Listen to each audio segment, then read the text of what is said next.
Welcome back to another episode of the Men That Can Projects podcast.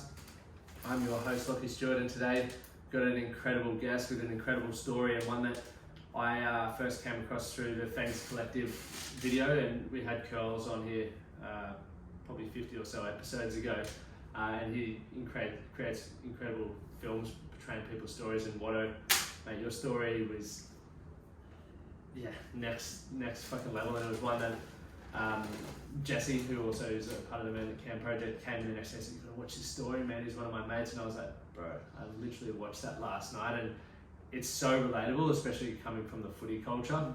And mate, now that you're out sharing your story, I think it's so empowering, because so many blokes could easily have been in the same position. But thanks for driving down from the coast to come on, mate. I'm sure it's appreciated. And everything we talk about on here today is going to be from, right from your mouth, mate. Obviously, fucking. But it's going to be good to hear it from a place that not many people have heard it from before. So yeah, mate, I'd love to pass it over to you. Give us a bit of a background on who you are, where you grew up, and. Yeah, thanks, mate. Thanks for having me on. I'm really excited. Came across you the same way through Curls, and he's been a huge part in sort of encouraging me to come forward, and the way he sort of portrayed,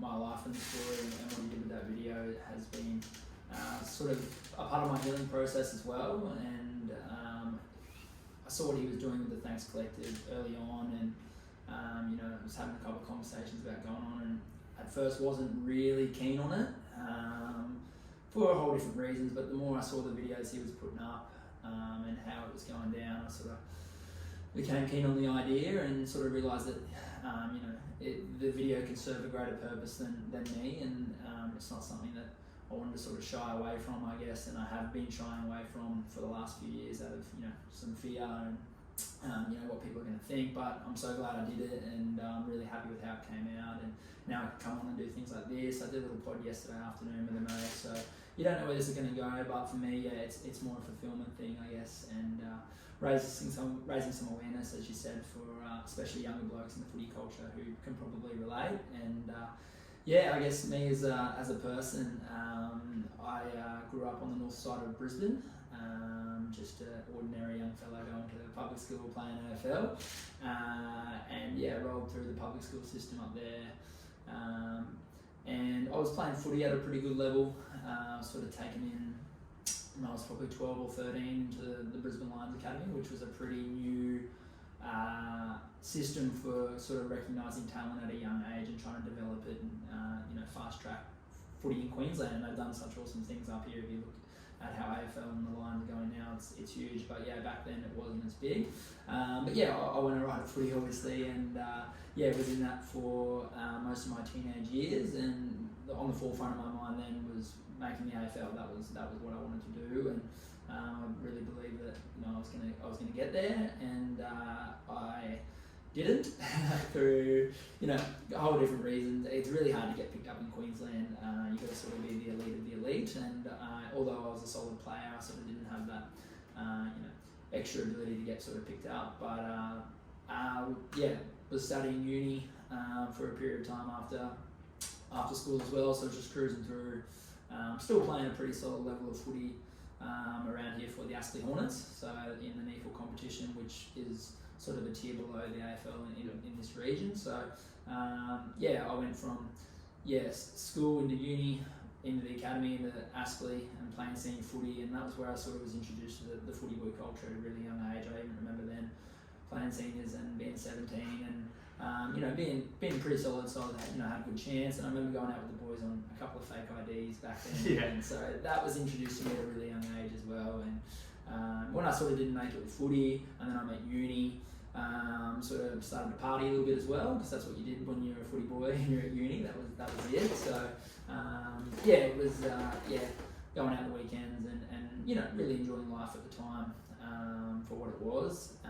And then there was some events around that time, really probably 2017 or 2018, that really shaped where I've gone in the direction of my life now. How old were you back then? So that would have been, I literally would have been 17, 18, that sort of age bracket there. And so you were fresh out of school. Fresh like out of school, yeah. Not much life experience, just what you've learned through the 100%. school system and Yeah, 100%. And I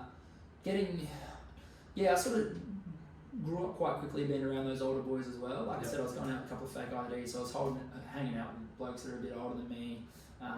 Even that first year out of school, mid-20s, older 20s. Sort of thing. I wasn't playing Colts or 18s or anything like that. I was playing with senior men at the time, and I was sort of introduced to, going out with them and hanging out with them a little bit. And I still had mates my own age, but I sort of had that older group of mates as well around that time. So over that year, had some pretty crazy things that sort of changed my direction. And fast forward 12 months after that. I moved to the Sunshine Coast, and that was sort of my own decision through what I was going through at the time to take control back of my life. And that decision was more me finding myself in a bit of a rut, but just doing the wrong things and not being true to myself. Because I think growing up, and if you talk to anyone that knows me, I've always had a really positive energy and aura with what I do, and I've always really embrace it, that's me. And through some hardships, I sort of found myself not being true to that. I was going out to piss every weekend, I didn't have a job, and I was going out with 10 or 15 bucks and, sort of hiding my problems away and, drinking and drugs and whatnot. And it just wasn't me in a lot of ways back then, and doing that for the wrong reasons, I think, to try and escape what was actually going on in my life. And I sort of nearly fuck things up with my beautiful girlfriend, so that was a huge part of it as well. That was the sort of the breaking point, wake up call for me. We weren't really together at the time, we sort of on and off kind of thing, but I was pretty close to losing her, and that was what really hit home for me. Like, I looked in the mirror and thought, you're a fuckwit. Stop doing this sort of shit. And so I made the decision to start fresh, move to the coast, launched a business, and I'm very lucky that she decided to come with me as well. My beautiful girlfriend Chelsea moved up and took a punt on me, so that was huge as well, I guess, having her come with me as well at that time. And I've got a fair bit hanging over my head. I don't have a lot going for me, but she really backed me in as well, which was huge. What made you though look in the mirror, and we'll go back to what actually happened eventually for those who are going, what the fuck just happened? Yeah, because that's going to be But there's a lot of blokes who can definitely relate to everything that you've said. They might be about to lose a relationship. They don't have much going for them. And it's, essentially what feels like rock bottom. But for you to look at yourself in the mirror, I still do it to this day. Some days I'm like, fucking sort your shit out, mate. I'm a lot better than this. What was it for you that was like, right, I'm actually going to do this. I'm going to take action on it. I can't pinpoint I have a very vague memory of when I made the decision, but I remember there was a couple of times, like I went out for dinner with a couple of mates, and I literally just couldn't even afford dinner. Like, I had no money to my name because I'd just been out to piss that weekend. And I'd just fallen into, I guess, a trap and a hole of just making that the norm for me. And when I nearly lost Chels, that was sort of like, fuck, like, what are you doing? Like, you've got this awesome chick that, you're seeing and, could really see your life going a long way with, and you're fucking around on the piss and with other chicks, and you're just being a dickhead. And I obviously had this hardship hanging over my head, and it just all became too much, I think. And I just sort of made this decision. I said, I'm going to the coast. I don't know what I'm going to do up there, but the Sunshine Coast, it's 40 minutes away. I'm going to just go start fresh and get the hell away from all this, because it was just sort of being caught in a rut, I guess. And every day you wake up in the same routine. So I think I had to just break the routine a little bit and break the habits that I've created. And I think it was something internally that kicked within me, and I don't know the exact point that it happened, but it was a decision that I made. And at that point, I just decided that the universe was going to get the fuck out of my way, and I was going to get this done. And that was literally my mindset going into it. And it happened, and I made that decision, and then things started to really flow from there. The universe did get the fuck out of my way. Which is crazy, because I came across an opportunity to launch a boot camp, and I just lost uni, so I was studying teaching. I sort of stepped away from that for obvious reasons that we'll touch on later. And I'd done a little bit of anatomy, a little bit of fitness, because I was going to be a PE teacher. And I had a mate who was starting these little boot camps, and I sort of approached him this is a crazy little story, but I approached him. I saw him on Facebook. I saw him on Facebook posting that he was doing these little boot camps, and I was like, fuck it, I'm gonna go approach him, because you know I'd done a little bit of gym work with him earlier on when I was in footy, and he was just a really good dude, and you know, he looked like he was doing cool things. So I approached him. I said, well, hey, look, you got any PT work up the coast? Like, can I help you out? I'm gonna move up there. And he's like, come in and meet me. So I went and met him, and I came out maybe half an hour later, 40 minutes later, after chatting to him, and he talked me into starting my own business. So Really? that was how I went in for a job, and I came out With a business. with a business. So that literally happened. I told him I needed to ponder on it, but I was at this point where I was just like, fuck it, something needs to change. And I remember I was driving home, and I hadn't even got all the way home, and I called him after meeting him, after telling him I was going to wait, and I said, fuck it, I'm in, like, let's do it. And I have no business experience, I got no PT experience really, I like bits and pieces, sort of doing my cert.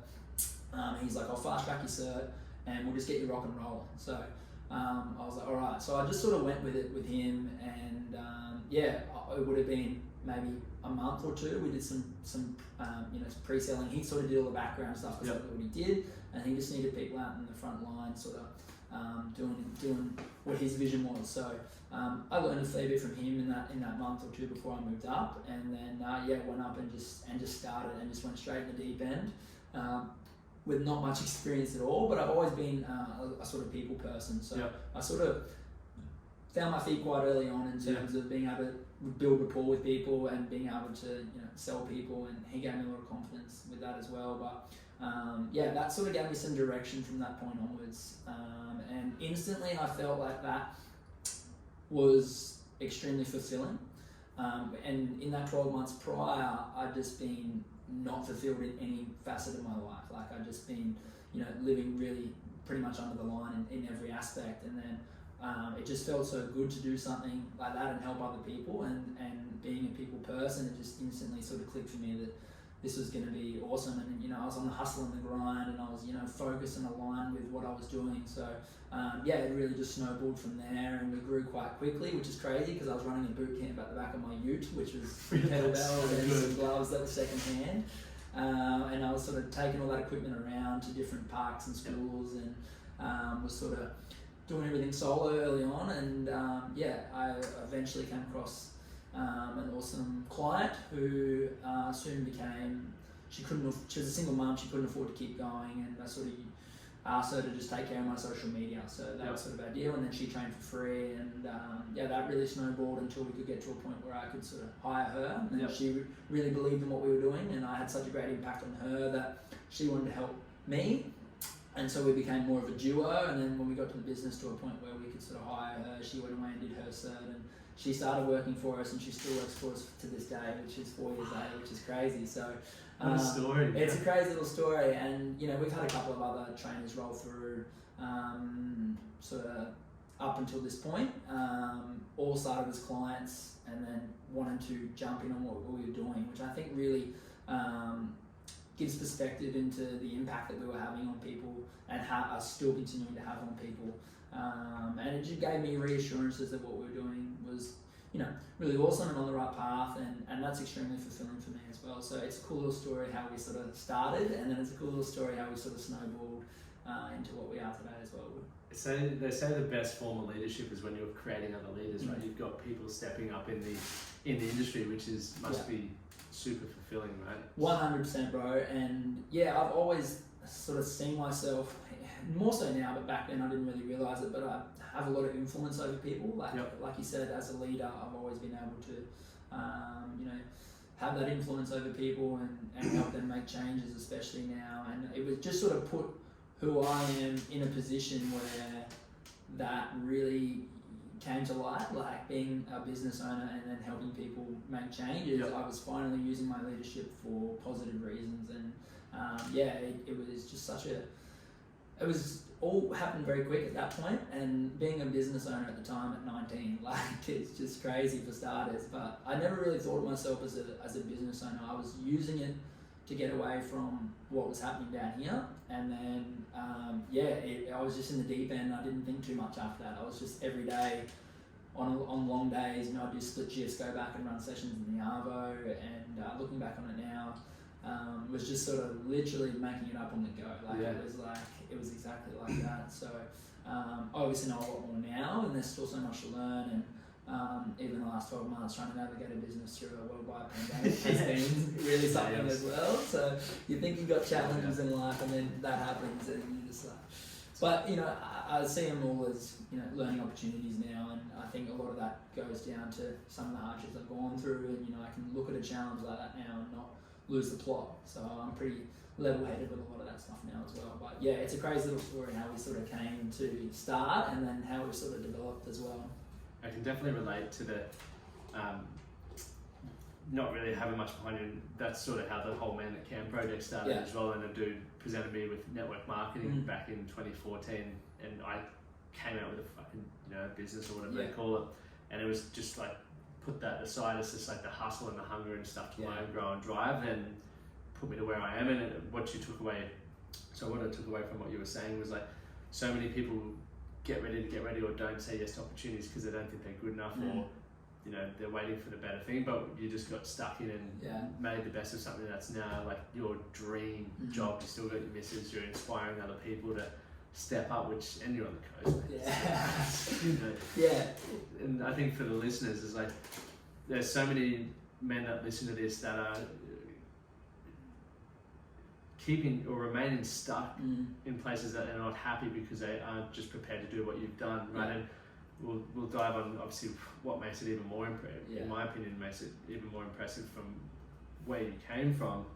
A lot of people contextually or circumstantially in better positions than where you came from, and they still aren't prepared to just go, look, I'm not happy with how my quality of life is, let's do whatever it takes to change that.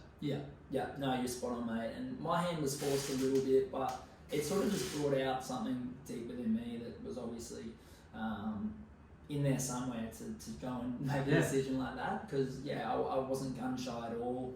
I was just at a point where I was just like, this can't get any worse for me. Like literally, like it was at a point where, like I said, I was barely able to afford dinner because I'd been out in the piss, and I barely had an income. I just lost uni, I just lost footy, so I was literally just ready to take a punt on everything. But I guess the mentor I had at the time, the guy that I went into business with, was obviously a huge part in that, and he taught me so much early on, and just never, even for a second, question that I had no experience. He just really backed me in, and he gave me a lot of confidence in myself. And I guess I didn't know that until I sort of met him, and he sort of started teaching me different things along the way. So we had a huge focus on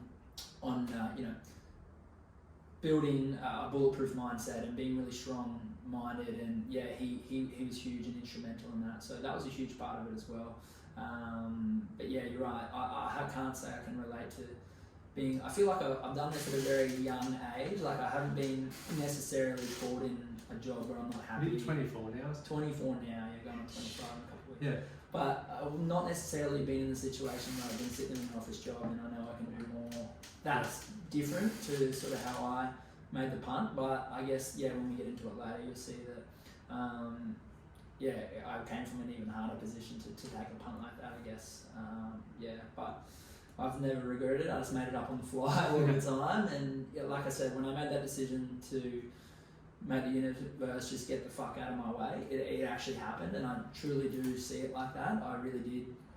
Just was prepared to take on any other challenges at the time, because at the time it couldn't have got any worse, and I just said, I'm going to make this happen. And I remember having that conversation even with Chels, because I was borderline about to fuck this up with her. She didn't really know me, and I've got all this shit hanging over my head, and I've got no job and no uni, and I just said to her, I said, look, I'm going, and I want you to come, and if you don't want to come, then I'm totally going to understand as well. So I was at the point where I was just going, like personally I was going, and I'm very thankful that she came and backed me in, and she's built a very successful little career for herself up there as well. So I guess at the same time I was able to sort of lead her into doing that as well, because she was, she would have been a year younger than me at the time, and she sort of took the punt to back herself in, and we just sort of backed ourselves in to do it. But that made a huge difference as well, having someone come up with you My auntie lived at the coast, so I just sort of we lived out of her spare room for a bit until we could sort of get settled, and then we got our own place, and we moved around a little bit since, still renting, but we just made it work, and we just made it made it work for us, I guess. Yeah.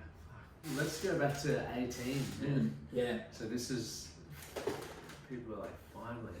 Yeah. I took a heap of value from that. We'll come back there, but just to give some context, it was 18 when it all went down, or 17?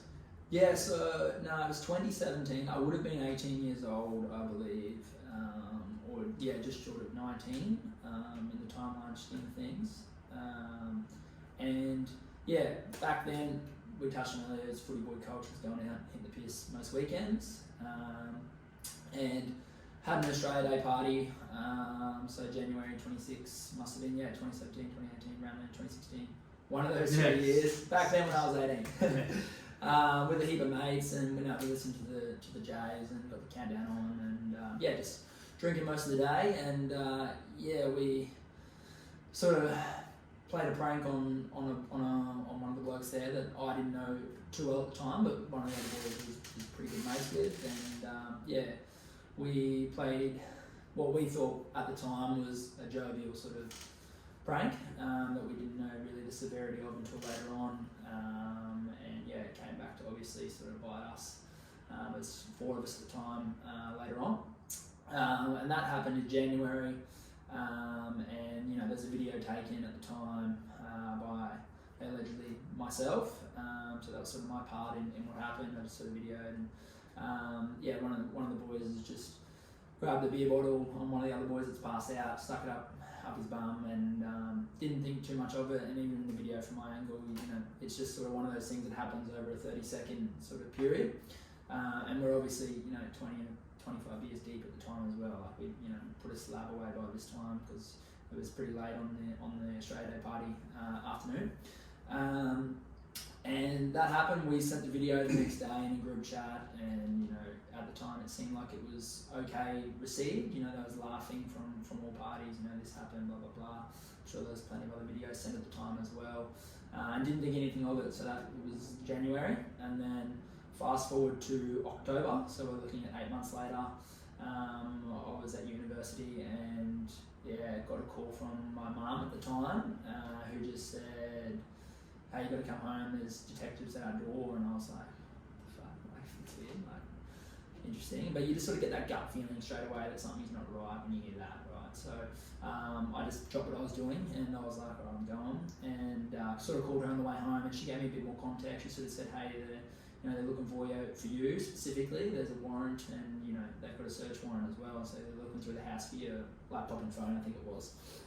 And I'm just on adrenaline at this point. I'm just like, "What the fuck? Like, what the fuck's going on here?" So I'm sort of a bit shaky driving home. Get home, and the detectives have gone by this point. So it took me about half an hour to get home. By this point, they've gone. So I'm like, well, they're not not desperate to obviously find me. Yeah. So. But they'd been around the house looking for my laptop and phone, which I had with me at the time, obviously, because I'd been at uni, so they didn't get anything that they were after.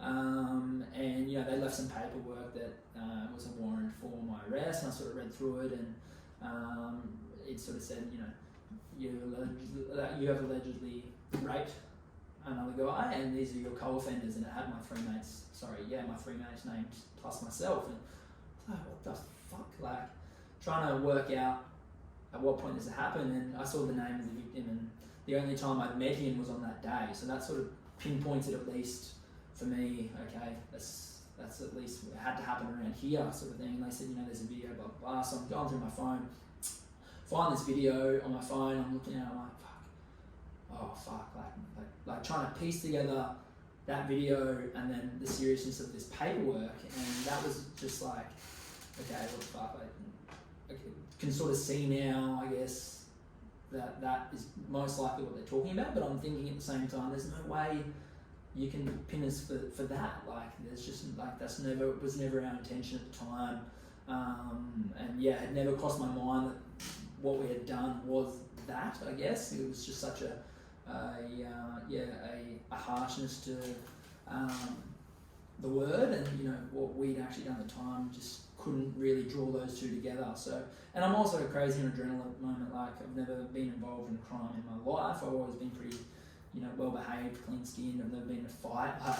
It's just not me. Like, I've never seen or been a part of anything or a troublemaker, I guess, at all. So, at this point, we obviously seek some legal advice. We get onto the parents of the other boys, and we find out that one of them was home when they turned up, so he's been arrested. So he's we can't contact him, right? So I'm like, fuck it, right?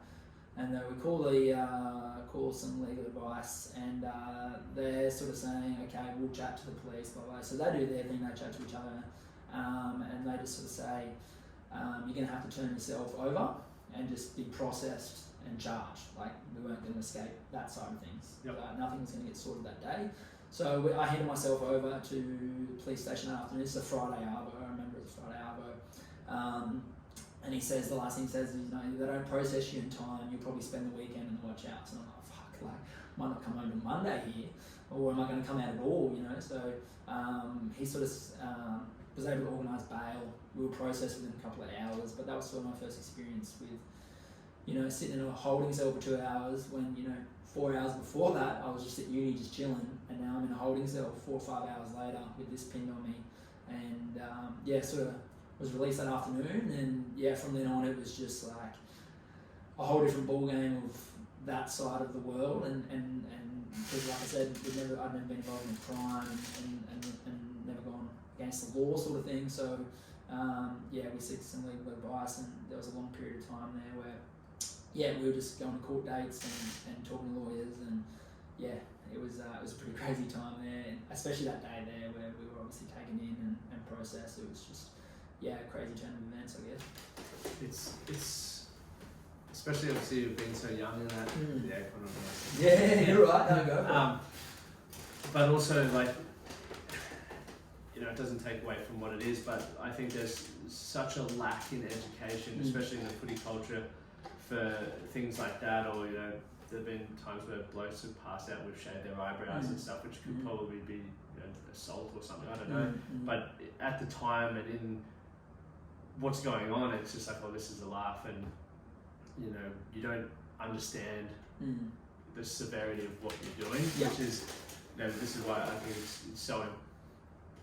I love that you're talking about it, because there's so many blokes out there who have maybe done similar. You see it in the footy stuff all the time, but who aren't aware of something like that you think is a joke is so serious. No, you're spot on. Like I said, I was introduced to that culture at a really young age, and to us at the time, in that instance, our mindset wasn't, we're going to rape this bloke. Our mindset was, this would be funny. And if it was one of us, we probably would have found it funny, right? To someone else, it's clearly not okay, and we just didn't understand that at the time. And then the punishment and the harshness of how it's played out since then is just so severe, I guess, for us. And that's sort of where I guess people have really had to look at this situation. They've either related to it or they haven't. And you can sort of see that in terms of, we thought it was okay, and then the victim and his family obviously didn't think it was okay. So it just need to be really aware, and it was such a harsh lesson to learn for us at the time,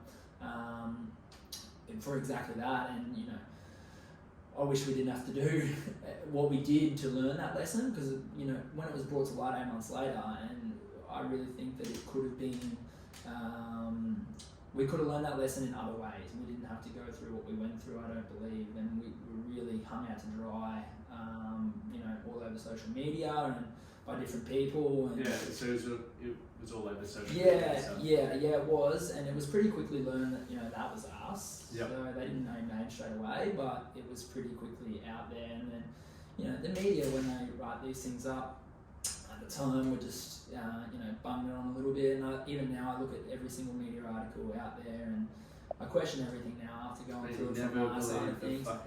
No, they just bung it on with all this bloody mayonnaise on top, and really try and hang out to dry.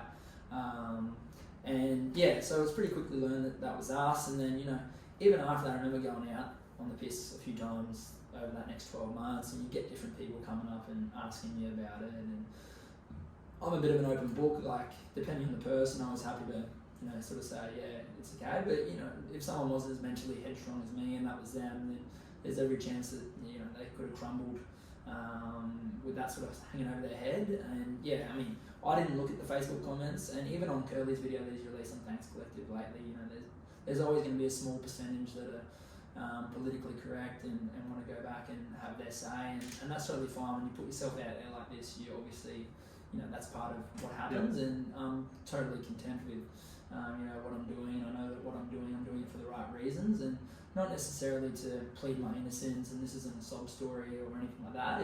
It's to bring to light exactly what you were just touching on, and try and raise some awareness for people to just think twice when they're on the piss and really think long and hard about what you're doing. And then the social media side of things as well, I guess, and how dangerous that can be, and how sending that to really obviously a big issue as well, and how we did that was not great. We sort of sent it and thought of it as a joke, and it just wasn't. It should have just been deleted at the time. And I guess that was again what was frustrating, because at the time he responded and laughed at the video the next day, so we automatically think that he's okay with that. And we didn't obviously think there was anything wrong with it in that regard, and then have to 8 months later then find out that he's not okay with it.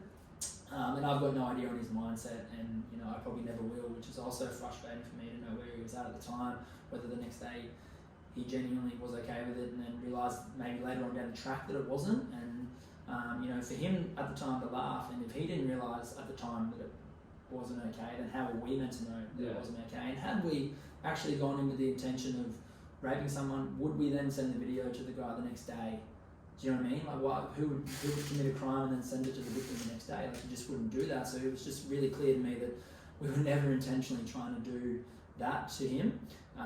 It was just a really harsh lesson to learn, I guess, in stupidity and being an idiot on the piss when you're 18, which I'm sure so many blokes out there are guilty of. And that was this really strong feedback for us along the way from so many people. It was like, even my mates, like, I could have so easily been standing there next to you in that room and played the same part you did, because if you didn't stop it, then you're probably a part of it as well. And it takes a lot of balls for someone to stand up at that time and go, hey, that's not okay, in that split second, and say, hey, stop. You know what I mean? So if you're in there and you don't stop it, then you're a part of it.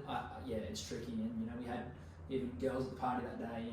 They had been in the room and just been there when it happened. Would they then be pinned for taking part in it? I don't know. It's such a really tricky situation. I remember when we were sort of being sentenced at the time, we haven't really touched on that yet, but I remember they were trying to draw comparisons from previous cases in Queensland and ours.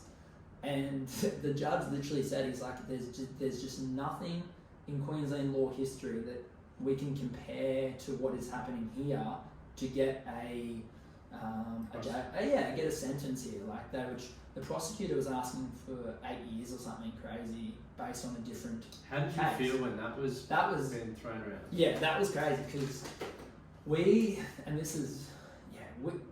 never thought we were going, right? All our legal advice and a good lawyer team, they thought we were going to get off, like, we're going to get you boys off. And that was, for 12 months, we thought, we're going to beat this, we're going to beat this, we're going to beat this. And so we took it to trial, and it eventually didn't go our way, but that first 3 or 4 days, our legal team were thinking that we're going to get you boys off. And myself, I had a different role to play with the other boys. There was every chance that, I played a minor role in terms of filming, so there was a chance that I was going to, just be pinned for that side of things, potentially get a lesser sentence. Didn't go that way. But yeah, we had maybe one conversation over 18 months about jail time, and that was the day before. And our legal team sort of hinted, it'd probably most likely be between a year or 2 served. And that was when I was like, a year or 2, fuck, like, what the fuck? But you sort of had to prepare yourself for that as well, because, it was a possibility of happening, but we didn't think it was going to actually happen. And then, sentencing happened the same day that we were found guilty. So within maybe 4 or 5 hours after being found, we get brought back up, and our legal team sort of pleads for no jail time or the absolute bare minimum, and the prosecution asked for 8 years based on a previous case. And when she explained the case, I was just like, that is not even remotely close to anything like we've done. But she couldn't even find a case in Queensland history that even related to what we'd done. So the judge then has to decide what he wants to do and give the sentence, and he gave us the absolute bare minimum. So 6 months served, 2 years wholly suspended, so no parole, nothing like that. It was literally, he literally was hemmed in a corner. He had to give us time based on the charge, but he gave us the absolute bare minimum, nothing attached, no I guess rehab or anything like that. It wasn't like we were, needed to do any courses or anything like that. It was just do your time. Even 2 years on top to serve 6 months. The 18 months after that was just good behaviour, not parole. We didn't have to check in and go and be monitored. Like you could see, and he could see that we were just idiots. Like we weren't criminals. We were just idiots, and I think that reflected his sentence in a lot of ways. And we had to do the 6 months, and we did it with our heads held high, and we went down and we stayed loyal to each other, and we had no issues over our 6 months either. We just got in there and got it done, and experienced that, I guess, for a bit as well. Is it pretty scary then? Well, yeah, it was interesting. It's just a different way of life in there for them, and that is a lot of their lives. And like I said earlier, I've never committed a crime, but you just get thrown into a world of uncomfortableness where everyone else in there is so comfortable. Like that is them. Like they're in and out most of their lives. When you get to know them, they're probably just going to continue to get out, commit a crime, and go back in. Yep. They're very institutionalized, and they have a way of doing things. So for me, it was more about just adapting as quick as I could, and they take you on face value, which helped us because the three of us we're not like we were idiots on the piss, but we're good blokes. You know what I mean? Like we were able to network and chat and hear them out, and they sort of heard us out, and it was a really, really tricky time to just sort of go in and just adapt. What was it like going in with the rape charge? Because obviously, is that...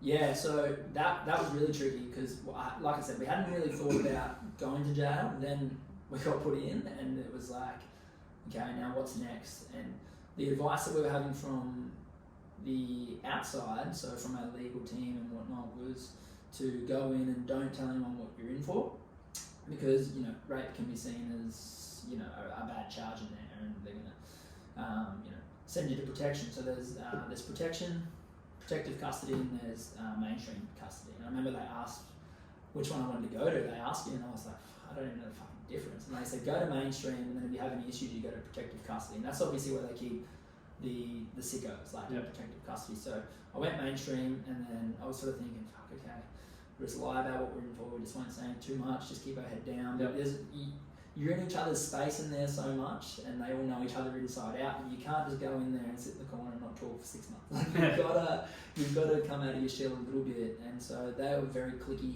early on, but yeah, they told us to sort of not say what we're in for, and I got separated from my mates early on, and I was convinced I wasn't going to see them for 6 months because you just roll through, and I eventually ended up in the same jail, which is out of Gatton, which out of all the jails was the talk of the town to try and get to. So when we got there, the guards there sort of said to us, like, you boys have a better profile behind you. We know, we've seen you on the news, the prisoners have seen you on the news, we know what you're in for, so we're going to keep you guys together, which was good, but also for us made us look really sus straight away, because these three blokes come in, and a couple of us probably seen us on the news, but we clearly don't belong. That's the other thing. Like I had one of the boys had a man bun at the time, and in there it's all short back and sides, and you can just tell that we didn't belong in there. Did he keep his man bun when he went in? Nah, he got a wicked rat's tail actually at one stage, where they eventually convinced him to cut his hair, and he went to the barber, and they gave him a wicked rat's tail. So he eventually obviously adapted, but we've got some really funny stories along the way. But at that time, us three, we get pulled out there, and the guards there, this was tricky for us because the guards were just your everyday average Joe bloke that you see and that I would talk to, and he sort of said to us, he's like, don't tell anyone what you're in for, we're going to keep you together, blah, blah, blah. And so I take his advice on. I'm like, this bloke, like, can relate to him a little bit, like I'm going to trust this guy. And then you get in there and you learn very quickly that that was not good advice at all. Like not to lie, that was dumb, because I told them that I was in for, I don't know, assault or something at the time, and they eventually clued on. when a couple of us went up to get a visit at the same time. It was so our mums came out together and we went for a visit at the same time. After about a month, we finally got a visit, and then we came back and you could just see they were just sort of sussing us out a little bit because we were harmless in a lot of ways, but in there as well there's such thing called intel, which is where someone would go in and not actually be a prisoner. They're most likely a police officer or something trying to get information.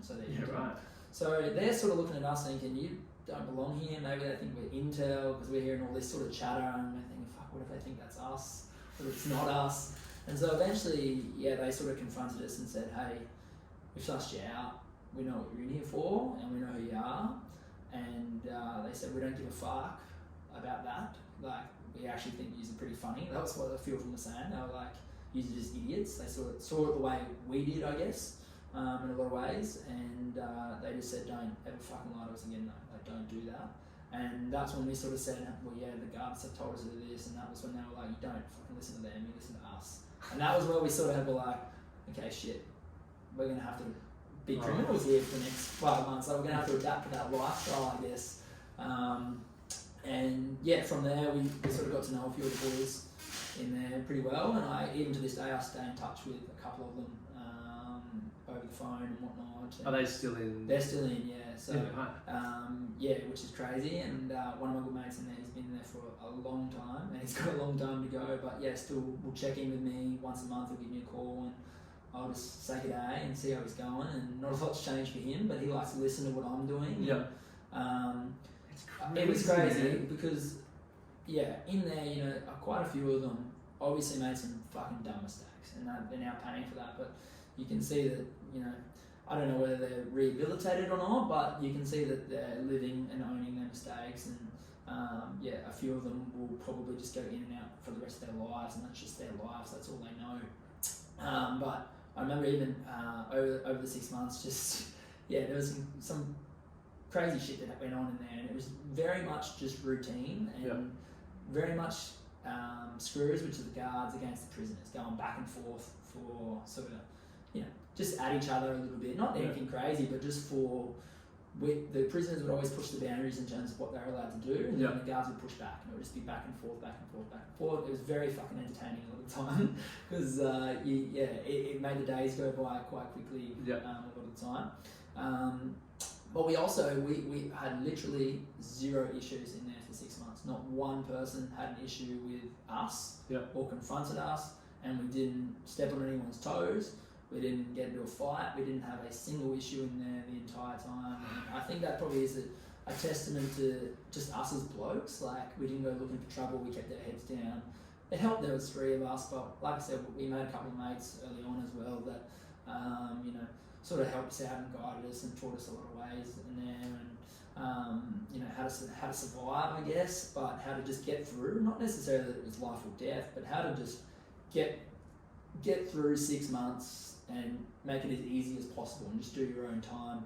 And it went by quite quickly, believe it or not. But some days they would drag on, but the days went quite quick, and then we were just counting down. And counting down is the worst thing you can do because you just like, I remember just like counting down. I remember just trying to don't think of that number because that's so many fucking days you got left. But then I remember the last day when we were getting out. There was a few of the older boys that obviously sort of run the unit. They've been in there for a while. They sort of come up and they were just like, look, we don't say this very often to blokes, but they shook our hand. They just said, I know I'm never going to see you blokes again. And he said, I'd never say that to anyone here. Like, he normally says goodbye. Like, a bloke will get out on parole knowing that he'll be back in a few months. Whereas he came up to us and he said, good luck with your lives. I know I'm never going to see you boys again, and I'll never say that to anyone in here. So you could just see that we were just so out of place the entire time, I guess, and even they sort of realised that as well. It was a crazy little 6 month period, but we adapted and we got in there and we just got it done. And that feeling of getting out that last day was like, I'll never forget that feeling of walking out and just knowing that you're out. It was crazy. What was the first meal you had? Did you have like a fucking meal request? Shit, this is gonna test me. I can't remember. it would have been something good. You actually get fed alright. We went to the Bavarian that night and had some beers. I remember having the first beer and just pretty blind after that first beer. Yeah, because you can't drink. You can't drink, yeah. Well, yeah, actually they got their little tricks. We made some goon at one stage using fermented fruits. Yeah, That's right. a thing. They sort of collect their fruit and then I don't know how they do it, but they keep it in a jug and over time it sort of ferments and you make like a goon. And I remember we had that over at Christmas and New Year's. That was a little thing that we did. So yeah, it's a crazy little world for considering no one really has much insight, or you just think bad things when you think of Jack. That's where bad people go. You know, that's where murderers go. Blah blah. And don't get me wrong, like I used to sleep next to a murderer. Like he was in the next cell. And does that make you nervous? Yeah, well, not really, but because you meet them and then you find out later what they're in for, and you're like, what the fuck? And still people at the end of the day. Yeah, exactly. And the mate that I still talk to now, he is in for attempted murder. So, and like, just I can't still to this day can't see him doing that. But you know, he obviously made a mistake like nearly 15 years ago, and now he's just not that person. If that makes sense. Yep. And you know, he's obviously serving his time, and I'll still chat to him, but I take him as a bloke, not from what he did, because he did the same to me. You know what I mean? And not like I had a choice, like I wasn't going to be like, you're a murdering prick or anything like that. But you know, he saw what we were in for, and straight away was like, you boys are all right. Like we don't judge you for what you did, right? We judge you as blokes and as people. And yeah, it was sort of reciprocated, I guess. But there's obviously some scary motherfuckers. I think more people fucking did that though. 100%. Yeah. Everyone's just like, even when I was going through a heap of change, I remember people making Facebook pages and like, oh nah, you can't change. Lockie used to do this. I'm like, yeah, I fucking did, and I talk about it all the time. Yeah. Like, what else you got on me? And that's the same right now. That like some people commenting on the video, and they're always gonna go like that. But yeah, you're exactly right. Like I'm owning what I did, and I'm not saying what we did was right. Like I'm saying the opposite. I'm telling you that was not okay, and I learned that in the harshest way possible. And I'm not saying we were innocent.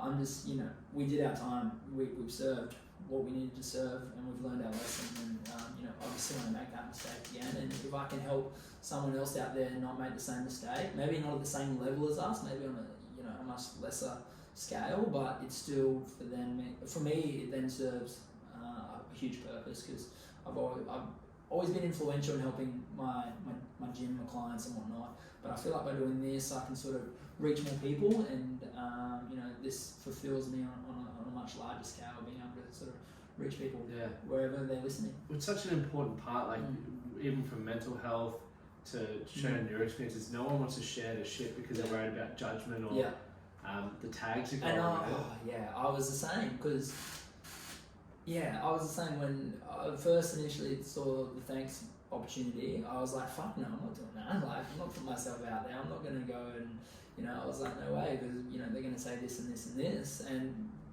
they have said this and this and this, but I'm in a different mindset now where it's bigger than me, and I think, you've got to just sort of be able to cop that, but for me, like I said, the fear and the anxiety they had around coming out and the shame around it has been sort of curbed because of that inner purpose of wanting to help other people, and knowing that, you know, the feedback I got early on from the video, even from a couple of people, a couple of teachers that I know that said they showed it to a couple of kids at school.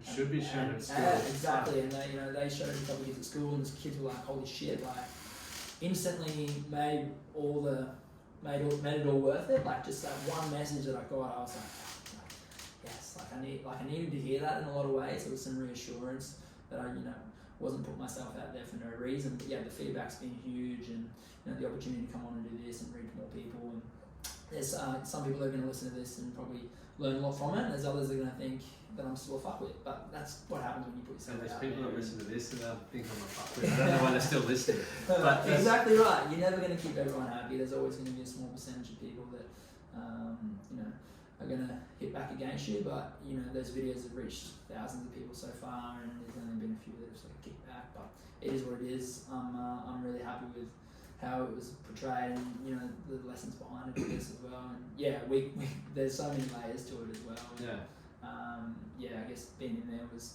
a really tricky time, and that 6 months, I said it went quick, but you know, there was slow days and fast days, I guess, as well, and built a fuckload of resilience, obviously. But we've sort of like touched on, obviously, you know, thinking before you act, and I think even the importance of just talking about everyone who's listening, like any fuck ups that you've had, it's important to share. And like, if people judge you, they're the wrong people to be hanging around. But how are others supposed to learn? Because we only learn from a textbook, right? And that's not, most of it's not going to help us get ahead in life or understand how to live more fulfilled and happy lives. But then you also go through being able to adapt, and it's such an important thing to be able to do with life, especially how much change is happening with technology and shit like that. No, you're spot on. The adaptation side of things, it was just, that was huge. It was like adapt and overcome, you know what I mean? Like, it was like, how do I make this situation serve me, and how do I, you know, at least take some positives out of this? And through looking back on it now, I was having this conversation yesterday, you know, if it was very easy at the time to say, why is this happening to me? Life's unfair. And that was a lot of the thoughts that were going through my head over that period before I made that decision to move. It was, you know, poor me. Yeah. And once I made that decision, you know, I changed my train of thought, and it'd be, you know, looking back on it now, if I didn't move, if that didn't happen, right, I'd probably still be a teacher somewhere in North Brisbane, cruising through life, right? I wouldn't have my girlfriend, I wouldn't be on the Sunshine Coast, I wouldn't have my business, and all those things happened as a result of, you know, me turning it into a positive situation for me. So that's the way I sort of find a lot of strength in how I handled it now, is that I wouldn't have even the mates I have today up the coast if, you know, that didn't happen to me. Yeah. So I've sort of, that's the way I reflective and I guess the perspective that I've had on how it went down a lot of the time. So, because even now when I have a conversation, people will be like, can't believe that happened to you, you know, you're so unlucky, blah, blah. And I'm like, well, maybe, but, you know, I wouldn't have this, and this if that didn't happen. So that's a huge part of, I guess, my mindset with it as well. The moment that you take ownership for anything in your life, you can change it, but if you keep going, poor me, it's like nothing fucking changes. Yeah, you just play the victim, and that was what I was guilty of. I was just, doing exactly that, just, you know, being like, why did this happen to me? What did I do wrong? Blah, blah. And then, when I made that decision, I obviously, changed my mindset around it, and now I'm not glad that it happened, but, you know, I wouldn't be doing anything. I wouldn't be sitting here talking to you if it didn't happen, you know what I mean? I wouldn't be helping my clients right now if it didn't happen. I wouldn't have found my purpose and my dream job if it didn't happen. So it you can say it happened for a reason, but it brought the best out of me in a lot of ways, which is, you know, I'm thankful and grateful for. That's epic. And moving forward for you, like obviously, you know, everyone's finally got to hear what actually what went down, but you know, you're making leaps and bounds, because you know that was what, let's say you've been out, what are we now? So I got out, been out for a while. Been out 3 years maybe. You've really done so much in moving forward with that, and it's like one of the greatest things that I, you know, have respect for you for is you're owning what you did, but you're also not allowing it to define you and the quality of life that you have, because a lot of people do it, as you said, people just keep going back into jail, or people are afraid to put themselves out there and live the quality of life that they want, because fucking Johnny on Instagram, who they don't even know, is fucking having a go at it. It's like, fuck off, mate. Yeah, that's it. And, you know, those sort of people are always going to say what they're saying. I'm sure they're absolutely perfect as well. And they're fucked up in their life at any stage, you know what I mean? So, the getting out was obviously awesome, but I had a lot of anxiety with coming out as well, because I was thinking at the time, like, fuck, you know, what are people going to think of me here? You know, this might not get back on track. My clients at the time were probably thinking, what the fuck with it? Like, they're going to leave me. So there was a lot of anxiety with coming out as well, even though at the time it was an epic feeling to see everyone again and get out. That was like, it was crazy. But at the same time, I was like, fuck, am I going to be able to bounce back from this? And you know, there's certain things that I'll never be able to do, like whether I can, you know, travel properly with this hanging over my head. I don't know. I've never really explored it. Can't at the moment, the pandemic, but you know, going back and I'll probably never be able to be a teacher at any stage, given that the charge is there for a period of time. So, you know, I lost a few things with it as well that, you know, kind of restricted me. But even then, I've been able to just go a different path and try and always make things, you know, work for me and serve me. I'll just continue to do that moving forward. I think that's something now that I've really forged in, because if you look at it, you look at it like that and you think, even when we talk about it now, it still spins me out, I guess, that, all that went down and I've still got to where I am today. And it's only when we have these sort of conversations and you really put it in detail that it gets even crazier, I guess. So, I don't know what's next. I've just been trying to get the business solid, and I'm really enjoying life up the coast, and from doing these little pods, who knows what will happen, and I'm happy to bring it to light, I guess, eventually. And it's brought a lot of darkness up as well, I guess, having to go through and mention it again. And it was a time of pain, and my family now has to watch the video. Even though they loved it, they still had to sit there and watch that. And how did your family go through all that process with that? Just unbelievable for me and for the boys, because that was really what got me through, was having that sort of strong, close inner circle of people that just knew flat out 100% that is not me as a bloke. So they were obviously hurting, and they were just so supportive, especially mum and dad. Mum was a fair chunk of a mess. She didn't handle it anywhere near as much as well as I did. Which is fair enough when that's just how a mother would react, I think, in a lot of ways. And she's was very emotional a lot of the time, but she was also, I think, came out of it a stronger mother and person as well, because she stood tall by me the entire time. And my brother and my dad and my girlfriend at the time obviously stood by me. And then my uncles and aunties, they were all really solid, all there for me through the whole court case, and always sending messages, and I was always chatting to them, writing back and forth when I was in jail. I was always writing to them and keeping up to date with them. It would have been hard for them, I think, to have to sit through that, and especially that last day on court. It was just like, it was like a movie scene, right? Like the last day when it got found that we were guilty, because all our families were there trying to cram in this little courtroom. And when they said guilty, all you heard was just hysteria. Like the people behind us, our families, I can't tell you who was there right now. There were so many people, were just like literally just bawling their eyes out. Like the judge was like hitting his hammer, like everyone needs to be quiet, like ordering the court type shit. Like that was literally happening, because there was 20 people behind us going ballistic over this decision to put us away.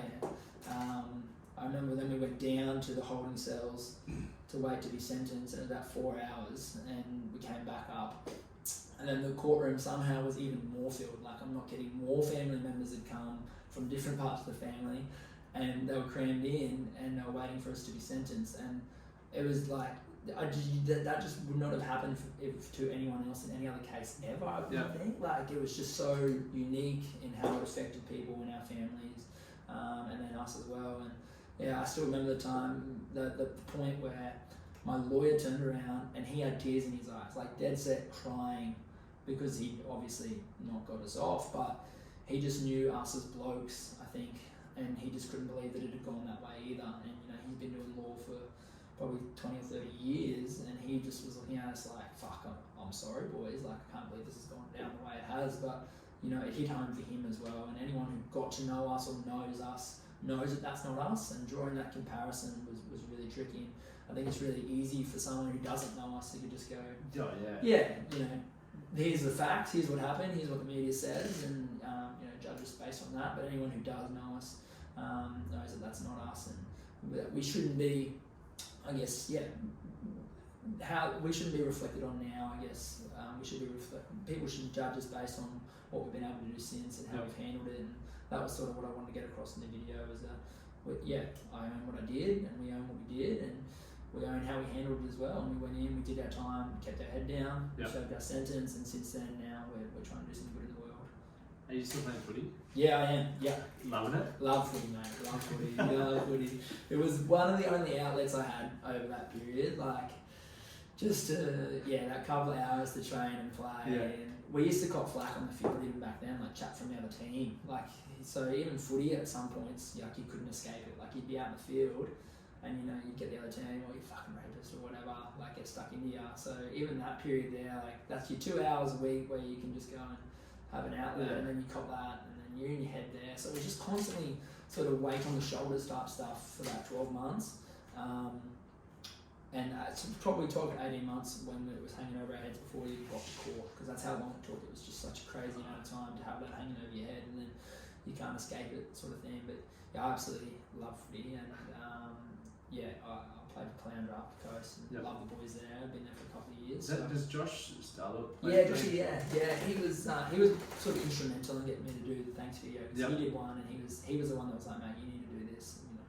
And I was like, fuck no, like I'm not going on the video to say all this. And then the idea sort of grew on me, and watched a few more of those videos, and I was like, yeah, I can see myself doing this, and changed my mindset around the video being about me, and the video, you know, I was like, no, this can serve others, you know what I mean? Yeah. And that's when it switched for me to say, you know, I've got to do this for my own healing, but also to, you know, try and reach people wherever I can.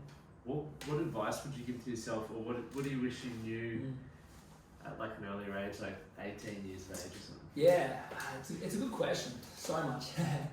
I wish.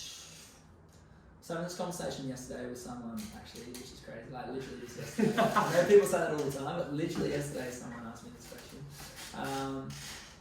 And my answer was to, you sort of touched on it earlier, the textbook side of things at school. I wish I was introduced to, and this is something I'll be really big on my kids with, is your self-help and actually real world application of learning. And I wish I, you know, got into audiobooks at an earlier age, and I wish I, you know, didn't waste my time reading maths textbooks. Not that that's a waste of time, it serves a purpose, but I wish I had more, of that side of things and the self-help type stuff. But it's really applicable, and you know, that 6 months I read a lot in there, and that sort of helped me get through that time as well. So I think if you can find evidence of other people, then that goes a long way to building your belief. So I think getting those sort of stories out, and little pods, like it'll be different now in 10 years time with the podcast side of things. It'll be wild, eh? It's going to be crazy, because the podcast wasn't a thing when I was in school. That was only 4 or 5 years ago. So I think that side of thing, I don't know how the school system works now, but back then, it wasn't huge. It was just, you know, go to school, do maths, do English, get a good grade. And then, you know, it got me into uni, and it wasn't even something I was passionate about. I just went to uni because I thought I had to. You know what I mean? I got an OP because that's what you did. So I think if I can get my kids, and I wish I questioned the social norms at a young age, and you know, you don't have to go and do this because your parents did it, or because that's what you're meant to do. Like, you can do whatever the fuck you want.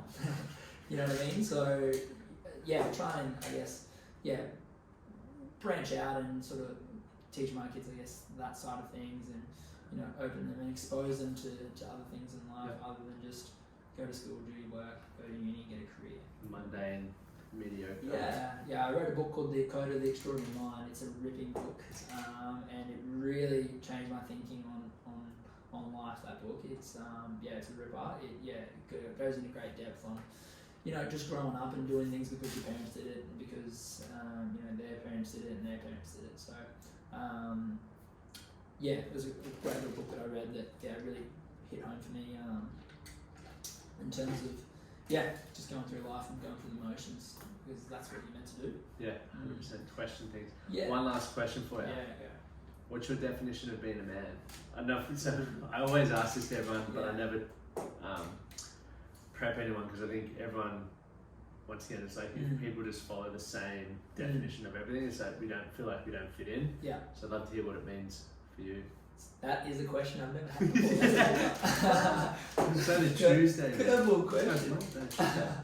No, it's a good question. For me, being a man, I think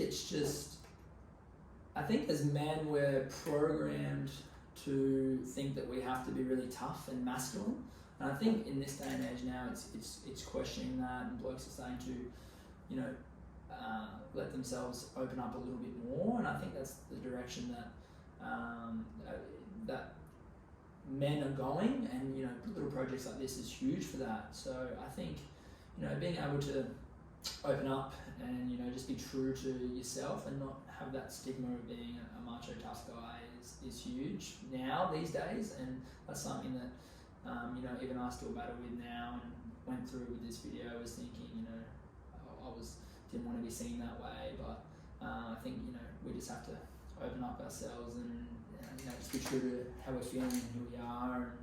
And everyone's going to be different in that regard with what they're feeling and who they are. But once you sort of find that and you own that, then I think that's when you really start to grow and become more of a man. And yeah, that sort of sums it up. Solid, man. Yeah. So you get some varied answers, which is good for the people out there because they're like, I can resonate with that, which is awesome.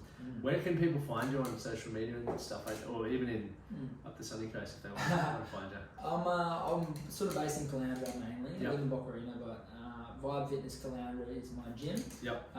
So if you're ever up the coast, want to pump out a boot camp, come and join us. Or if you relocate up there, you want to give it a go, let us know.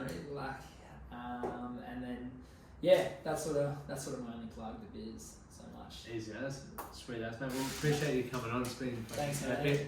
Appreciate it. I love what you're doing, mate. Obviously, it's an experience and fucking dumb mistake, and you've learned from it. You're owning it, and I think it's going to be incredible that even for me when I was watching that video, I was like, I've got to spread this message because there's so many young boys and men doing dumb shit that they don't even realise the severity of. Yeah, and that's been the really common feedback with it, and hearing that makes me feel like it's served its purpose for me, and it's not gonna be a story that really hits home for everyone, but the people that does, you really like, holy shit, and that was a lot of people messaging me like, I know I did this, and that sort of could have so easily been me. So